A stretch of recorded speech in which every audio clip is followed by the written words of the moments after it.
आपण या भागाचं प्रतिनिधित्व करतो दादा. हे सगळे प्रमुख सगळे नेते इथे आलेले आहेत. मनसेचे जे आमचे सहकारी आहेत ते इथे बहुतेक 24 वर्षांनी आलेत असं नांदगावकर मला सांगत होते. 24 वर्ष.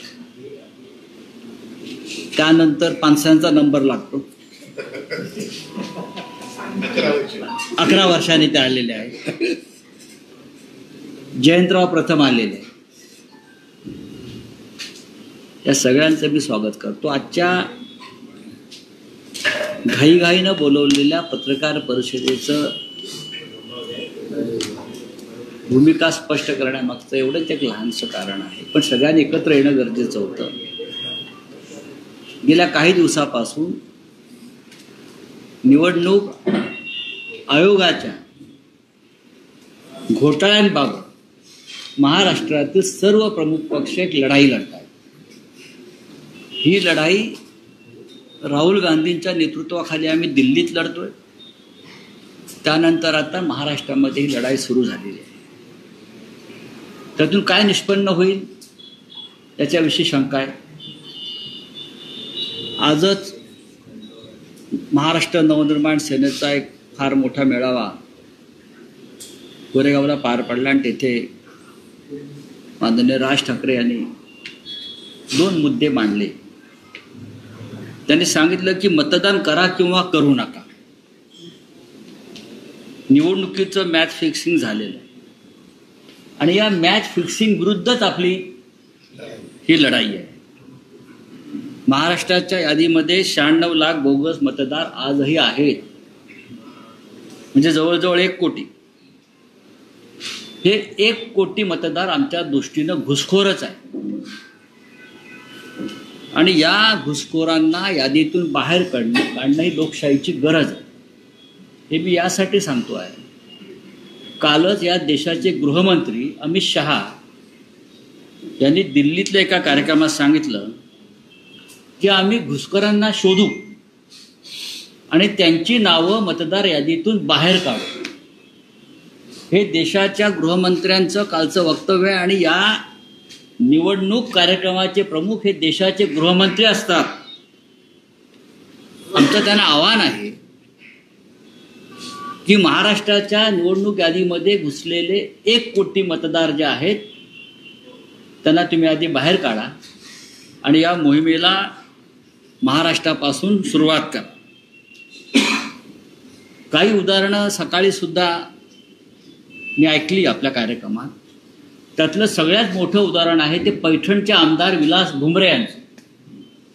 जाहीर व्यासपीठावर त्यांनी सांगितलं की माझ्या निवडणुकीत मी 20,000 मतदार बाहेरून आणले, त्यांना मतदार केलं आणि त्याच्यामुळे मी जिंकू शकतो. याच्यापेक्षा पुरावा काय पाहिजे? एक आमदार सांगतो आहे.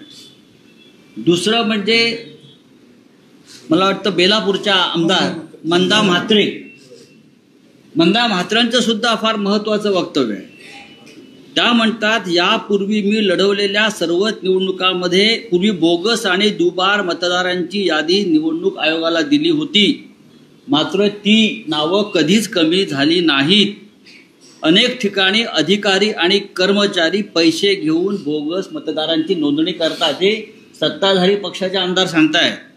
नवी मुंबईतील ऐरोली विधानसभा मतदारसंघात 41,000 आणि बेलापूर विधानसभा मतदारसंघात 35,000 दुबार आणि बोगस मतदार आहेत. हे सत्ताधारी पक्षाचे आमदार सांगतायत. बुलढाण्यातले एक सत्ताधारी पक्षाचे आमदार संजय गायकवाड यांनी सांगितलेलं आहे की बुलढाणा जिल्ह्यामध्ये 1 लाखापेक्षा जास्त बोगस मतदार नोंदवले गेले.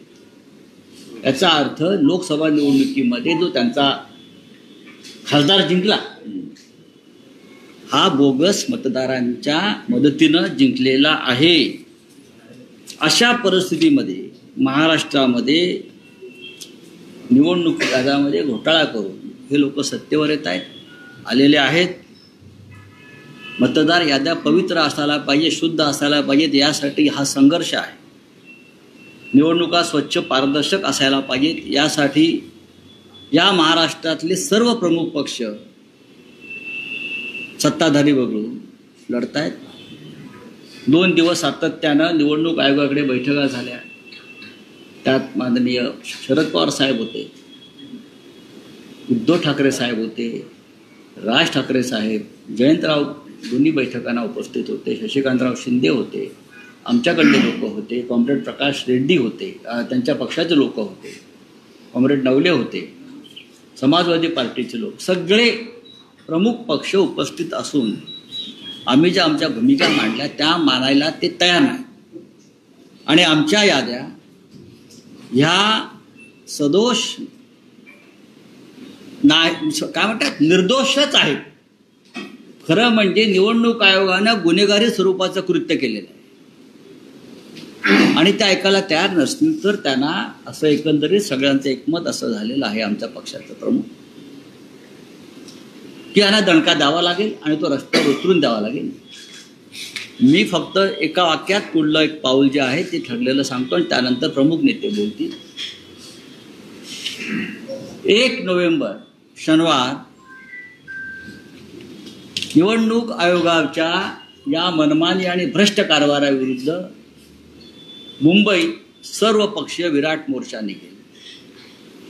महाराष्ट्राच्या जिल्ह्यातून गावागावातून मतदानाचा अधिकार गमावलेले लाखो लोक इथे येतील आणि मतदारांची ताकद जी आहे ही देशाच्या पंतप्रधानांना, गृहमंत्र्यांना, निवडणूक आयोगांना दाखवली जाईल. या मोर्चाचं नेतृत्व माननीय शरद पवार साहेब, माननीय उद्धव ठाकरे साहेब, माननीय राज ठाकरे साहेब, काँग्रेस पक्षाचे ज्येष्ठ नेते, आम्ही त्यांना निमंत्रण देऊ. इतर जे महाविकास आघाडीमध्ये सुद्धा आमचे नेते आहेत ते करतील आणि त्या दृष्टीनं पुढली पावलं टाकली जातील. आज ही पत्रकार परिषद फक्त तारीख जाहीर करण्यासाठी आम्ही बोलवलेली आहे. अजून एक महत्त्वाची पत्रकार परिषद होईल या सगळ्या नेत्यांसह. तर हा जो दणका आहे तो निवडणूक आयोगाला देणं गरजेचं आहे की महाराष्ट्र स्वस्थ पडलेला नाही, झोपलेला नाही, अजगराप्रमाणे पडलेला नाही. तुमचं जर आमच्या पुढे असं आव्हान उभं करणार असाल तर आव्हान स्वीकारण्याची आमची तयारी आहे. त्याच्यामुळे 1 नोव्हेंबर हा महाराष्ट्रातला एक महत्त्वाचा दिवस असेल आणि देशाच्या लोकशाहीसाठी अशा प्रकारचा मोर्चा आम्ही दिल्लीत राहुल गांधी यांच्या नेतृत्वाखाली निवडणूक आयोगावर नेला होता. तेव्हा सुद्धा सर्व पक्षाचे प्रमुख नेते रस्त्यावर उतरले होते. त्यात माननीय शरद पवार साहेब सुद्धा होते, स्वतः आम्ही सगळे होतो, खासदार होते, इतर नेते होते आणि त्याच पद्धतीनं महाराष्ट्रामध्ये मोर्चा निघेल. मी काँग्रेसचे नेते सचिन सावंत आणि एक सांगतो की आज जे उपस्थित आहेत आणि जे नाही, जे उपस्थित राहू शकले नाहीत त्यांचा पूर्ण पाठिंबा या कार्यक्रमाला आहे, त्याने कळवलेला आहे. त्याच्यामुळे हा नाही तो नाही अशा बातम्या येऊ नयेत. प्रत्येकाशी आमची चर्चा झाली आहे, सकाळी घाई झाली आज. प्रत्येकाचा पाठिंबा या आमच्या आंदोलनाला आणि मोर्चाला आहे.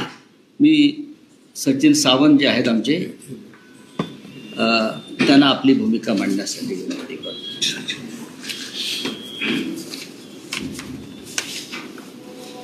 काँग्रेस नेते राहुल गांधीजींनी देशामध्ये ज्या पद्धतीनं वोट चोरी सुरू आहे आणि ती भारतीय जनता पक्ष आणि निवडणूक आयोगाच्या संगनमताने चाललेली आहे, हे पुराव्यानिशी सिद्ध करून दिलं आणि खऱ्या अर्थानं देशाच्या तमाम जनतेचे डोळे उघडले. संविधानानं प्रत्येकाला मताचा अधिकार दिलेला आहे आणि हा लोकशाहीसाठी मूलभूत आधार आहे आणि तो अधिकार जर तुमच्या हातून काढून घेण्याचा प्रयत्न चालला असेल तर त्याचा विरोध हा देशपातळीवर झाला पाहिजे. आणि हे जे अंजन त्यांच्या या एकंदर उचललेल्या पावलानंतर जनतेच्या डोळ्यात, त्याचबरोबर तमाम विरोधी पक्षाच्या डोळ्यात जे आलेलं आहे आणि त्याच्या अनुरूप संपूर्ण देशपातळीवरती याचा विरोध होतोय. आणि महाराष्ट्रातील तमाम विरोधी पक्ष एकत्र येऊन आपण सगळेजण पाहतात की ज्या पद्धतीनं केंद्रीय निवडणूक आयोगाचे इथे मुख्य अधिकारी त्यांच्याकडे आणि स्थानिक स्वराज्य संस्था ज्यांच्या अधिकारामध्ये निवडणुका घेतल्या जातात ते राज्य निवडणूक आयोगाचे वाघमारेजी यांच्याकडे आम्ही शिष्टमंडळ घेऊन गेलो होतो.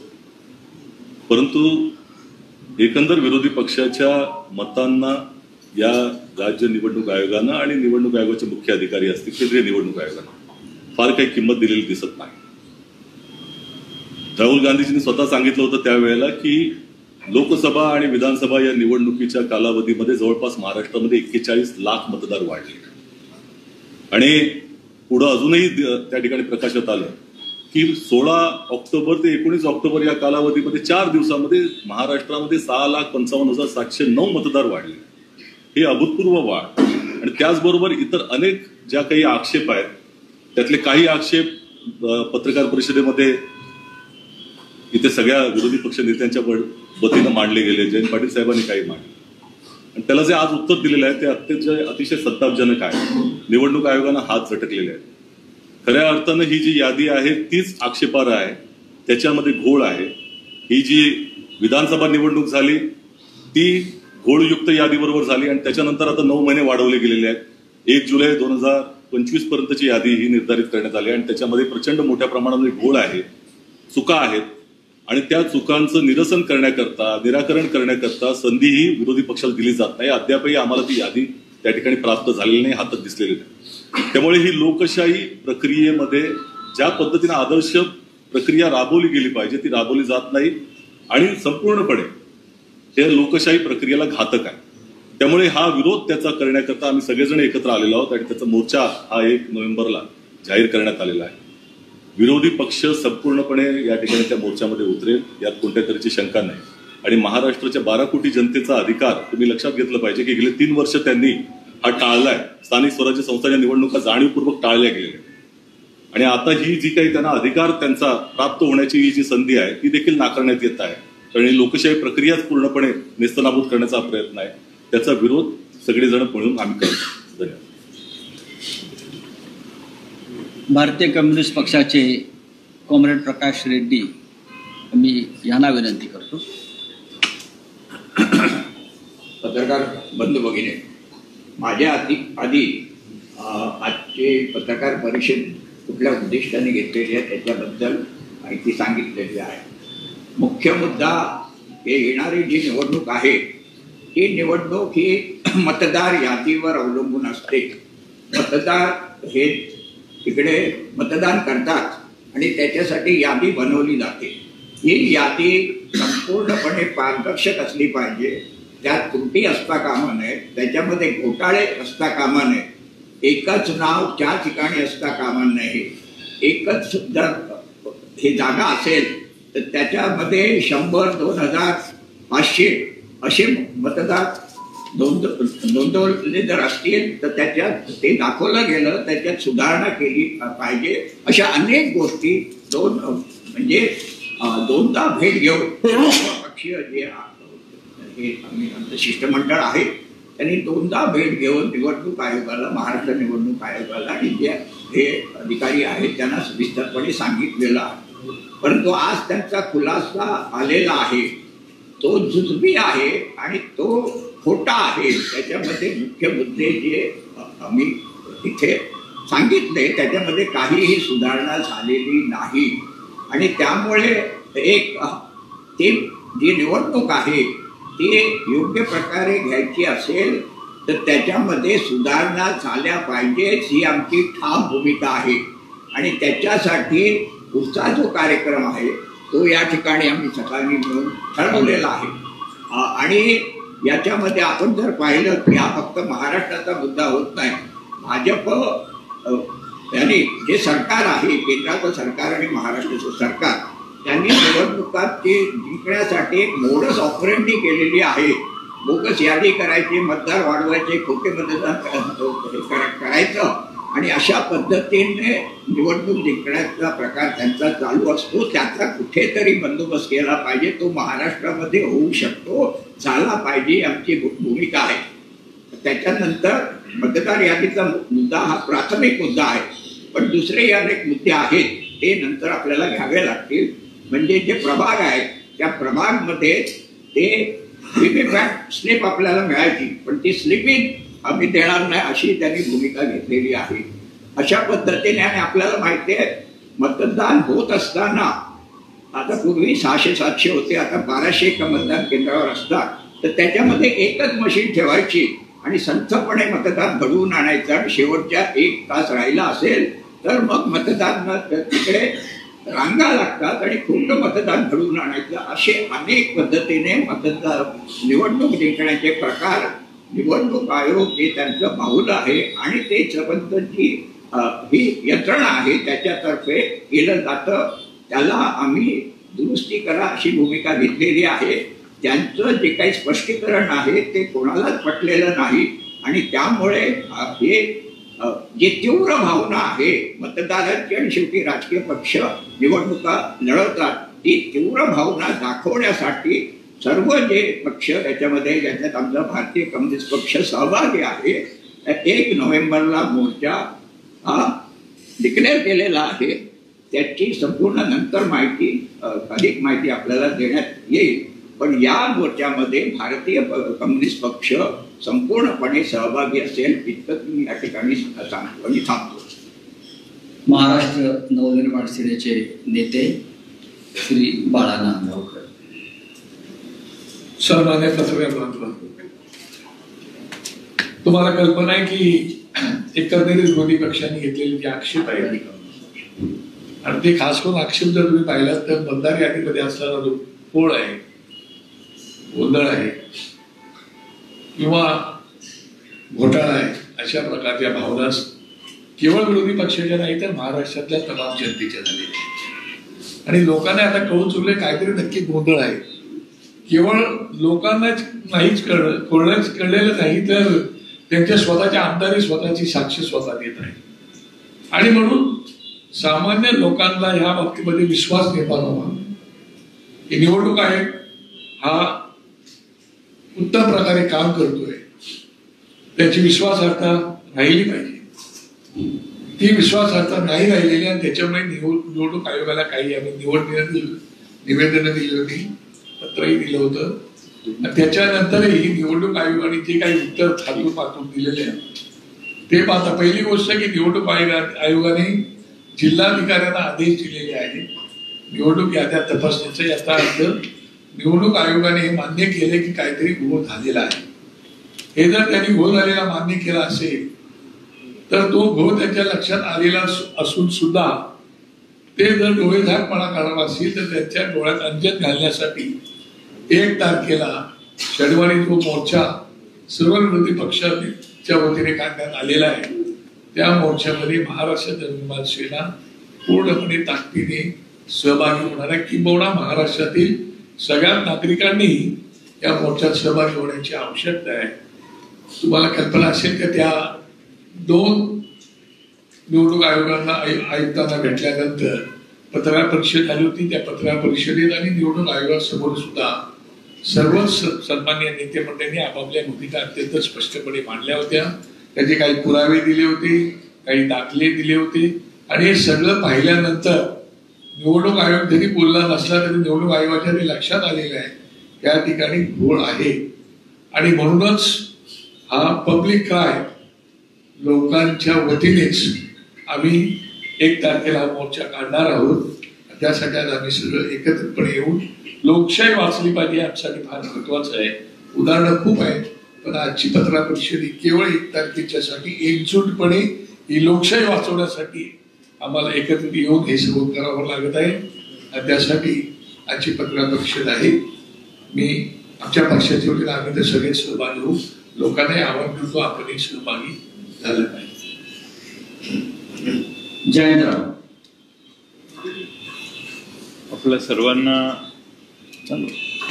सर्वांना माहिती आहे की राज्य निवडणूक आयोग आणि केंद्रीय निवडणूक आयोगाचे सीओ यांच्याशी आमच्या चर्चा झाल्या, आणि या चर्चा सर्व पक्षीयांनी मिळून एकत्रित केल्या. काल त्यांचं उत्तर जे झालंय ते काही समाधानकारक नाहीये, आणि समाधानकारक नसल्यामुळे या प्रश्नाला लोकांपर्यंत पोहोचवण्यासाठी आणि या महाराष्ट्रात जे जे स्थानिक स्वराज्य संस्था निवडणुका लढवणार आहेत त्या सर्व पक्षांनी मिळून हा मोर्चा काढायचं ठरवलं. सत्तेत असणारी लोक देखील या मोर्चामध्ये सहभागी झाले तर कुणाची ना नाही. पण अशा चुकीच्या आणि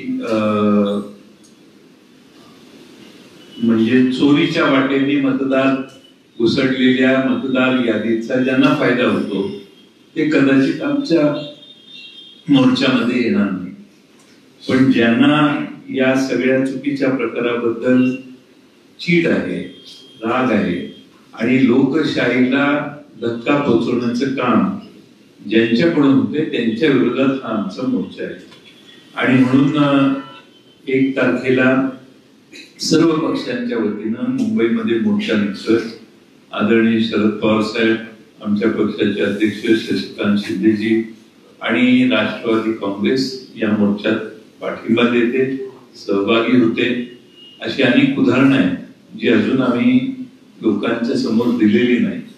आमची अपेक्षा आहे की निवडणूक आयोगाने वेळीच त्यांच्या चुका दुरुस्त कराव्यात.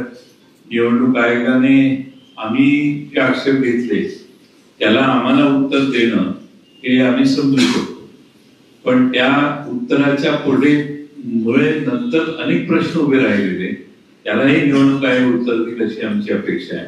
पण यापेक्षा डुप्लिकेशन ऑफ वोट्स हे काढण्यासाठी निवडणूक आयोग काय कार्यक्रम हातात घेणार आणि जे पत्ते चुकलेले आहेत, ज्यांचे वय चुकलेले आहेत, ज्या पद्धतीने त्यांनी एक्सप्लेनेशन दिलं, त्यांचं म्हणणं आहे की ऑक्टोबर 24च्या या मतदार याद्या होत्या, तुम्ही ही प्रक्रिया कधी राबवली हे तरी जाहीर करा, याची प्रोसिजर जाहीर करा. आणि 12 ऑगस्टला ज्यावेळी बातमी आली एका महिलेची 6 ठिकाणी त्यांची नावं आहेत, त्यानंतर संध्याकाळी ती नावं वगळण्यात आली यादीतून, जे आमच्या कार्यालयाने तपासलं. त्यात आता निवडणूक आयोग म्हणते की 19 ऑगस्टला ती नावं वगळली. तर मग त्यांच्या जागेला व्हिजिट कुणी केली, त्यांच्या नावाला तक्रार कुणी केली, तक्रारीच्या वेळी तिथं BLA कोण गेले, BLO कोण गेले आणि मग त्यांची नावं वगळताना कोणता क्रायटेरिया लावला याचा खुलासाही निवडणूक आयोगाने जनतेला दिला पाहिजे. शेवटी पारदर्शकता हेच लोकशाहीचं खरं मर्म आहे. माहितीचा अधिकार जो आला देशात तो कशासाठी आला तर या देशात पारदर्शकता तयार व्हावी यासाठी आला. आणि त्यामुळं बऱ्याच गोष्टी निवडणूक आयोग दडवून ठेवतोय असा आमचा दावा आहे. आणखीन आम्ही काही दिवसांनी बरीच महाराष्ट्राच्या जी यादी आहे त्यातले दोष जनतेसमोर मांडणार आहोत. पण 1 तारखेला आम्ही सर्व पक्षीय मोर्चा काढलेला आहे. महाराष्ट्रात ज्यांना लोकशाहीच्या बद्दल आस्था आहे, लोकशाही टिकवण्यासाठी निवडणुकीच्या मतदार याद्या हा खरं म्हणजे त्याचा पाया आहे आणि त्या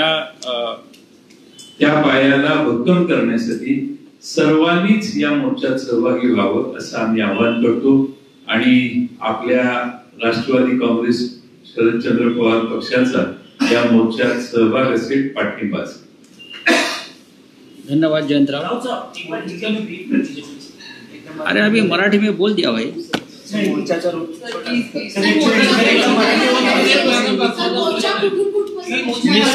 सांगतो मैं बोलता हूँ. बोले क्या बात है? बस मोर्चा का अनाउंस. देखिए मोर्चा की अनाउंसमेंट अभी हो गई और ये अनाउंसमेंट से पहले सभी नेताओं ने एक दूसरे के साथ बात की. पवार साहब है, जयंतराव जी है, राज ठाकरे जी है, हर्षवर्धन सरपाल साहब है और प्रकाश रेड्डी जी, कॉम्रेड अजीत नवले, सबके साथ बातचीत होकर आज तारीख हमने तय की है. 1-2 दिन में हम वापस बैठेंगे और जो रूट है वो आवर टाइम हम आपको बताएंगे. लेकिन एक जरूर कि 1 नवंबर का मोर्चा जो है वो देश देखेगा कि लोकशाही की लोकतंत्र की रक्षा के लिए महाराष्ट्र किस तरह से लड़ रहा है. 1 तारीख को हमको पूरे देश को दिखाना है. धन्यवाद. मुझे लगता है ये काफी है. चलिए.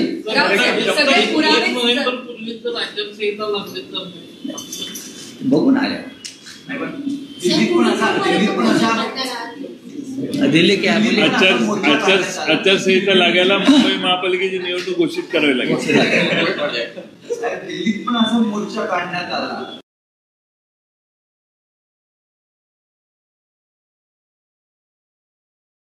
निवडणूक आयोग हा केंद्र सरकारचा, सध्याच्या केंद्र सरकारचा, भारतीय जनता पक्षाचा गुलाम, त्यांच्या टाचेखाली. त्यांच्याकडनं फार अपेक्षा जरी करता येत नसल्या तरी सुद्धा विरोधी पक्षाने ज्यांच्यावर या देशाच्या लोकशाही रक्षणाची सगळ्यात मोठी जबाबदारी असते त्यांना स्वस्थ बसता येत नाही. त्यांनी लोकशाहीच्या रक्षणासाठी संघर्ष करायलाच पाहिजे आणि तो आम्ही करतोय. दिल्लीमध्ये राहुल गांधी ज्या पद्धतीनं लढा देत आहेत त्या पद्धतीनं राज्यामध्ये त्या राज्याचे प्रमुख पक्ष, विरोधी पक्ष त्यांनी हा लढा पुढे नेला पाहिजे आणि मला खात्री आहे या लढ्याला नक्की यश येईल. धन्यवाद. चलिए बस हो गया. अरे काही गोष्टी आता उद्धवजी राजकीय